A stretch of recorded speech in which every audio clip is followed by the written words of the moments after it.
झालं आम्हाला, एक झाड की कुठेतरी सावलीला बसावं, इतकं दारुण अवस्था झालेली आहे.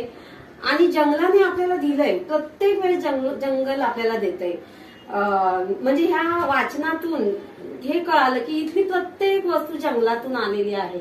मग ती कपडे असू दे, कागद असू दे, पाणी असू दे, अन्न असू दे, हा खालचा गालीचा असू दे, हे सगळं ह्या जंगलाचं देणं आहे.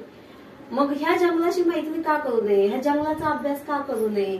मग असे काही लेखक असतात ना, त्यांच्यामुळे आपल्याला ती आवड निर्माण होते आणि एक आपल्याला मार्गदर्शन मिळतं. आता ते पक्ष्यांचा, प्राण्यांचा त्यांनी जो अभ्यास केलाय, साधं त्यांनी त्याच्यातनं वारुळ सांगितलेलं आहे. तर ते वारुळ सुद्धा ना वास्तुशास्त्रानुसार त्या मुंग्या बांधतात. हे आपल्याला कुठे माहिती होतं की वास्तुशास्त्रानुसार वारुळ बांधलं जातं. मग पूर्वीची लोक जे प्रवास करायची ना, त्यांचा निसर्गाचा खूप अभ्यास असायचा. मग ते त्या दिशेनेच प्रवास असायचा. त्यांना माहितीये वारुळाचं तोंड कोणत्या दिशेला आहे, वारुळाच्या कोणत्या बाजूला पश्चिम दिशा येते आणि कोणत्या बाजूला पूर्व दिशा येते, कोणत्या बाजूला, कारण त्या मुंग्यांनी त्याची रचनाच तशी केलेली असते. आणि आपलं सगळं नातच निसर्गाशी तुटलेलं आहे. आपल्याला यातलं काहीच माहिती नाही. आपल्याला आता एक ऐकतं लागतं युट्यूब, लगेच मोबाईलवर ऑन सर्च करायची, हे कुठे आहे ते कुठे आहे. आणि निसर्ग ना एकमेकांना इतकं सहाय्य करतो, मदत करतो. हे पक्षी सुद्धा त्यांनी काही पक्ष्यांची पण एवढी माहिती दिली आहे की कावळा, मला वाटतं कोकिळ पक्ष्याच्या घरात अंडी घालतो ना, आणि कोकिळ कावळ्याच्या घरात अंडी घालतो आणि कावळा ती आपली समजून त्याचं संगोपन करतो.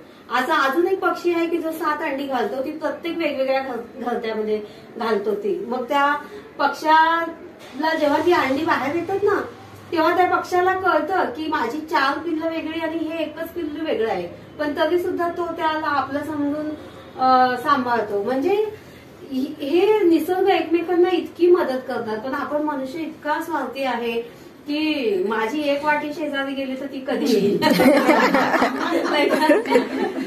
शेजारच्या बाईने माझी वाटी महिना झाला अजून दिली नाही. म्हणजे असं आपली वृत्ती आहे. मग त्यापेक्षा काय हरकत आहे कधीतरी जंगल अशी पुस्तकं वाचन करणं, त्याची आवड निर्माण करणं, ते वाचून त्याची माहिती सांगणं. तर हा माझा उद्देश होता. माझं काही वाचन झालं नाही, मी वाचणार आहे आणि याची तुम्हाला माहिती सांगेन पुढच्या वेळेस. आता मी एवढंच बोलते आणि थँक्यू, मला तुम्ही सर्वांनी संधी दिल्याबद्दल मी तुमची सर्वांची आभारी आहे.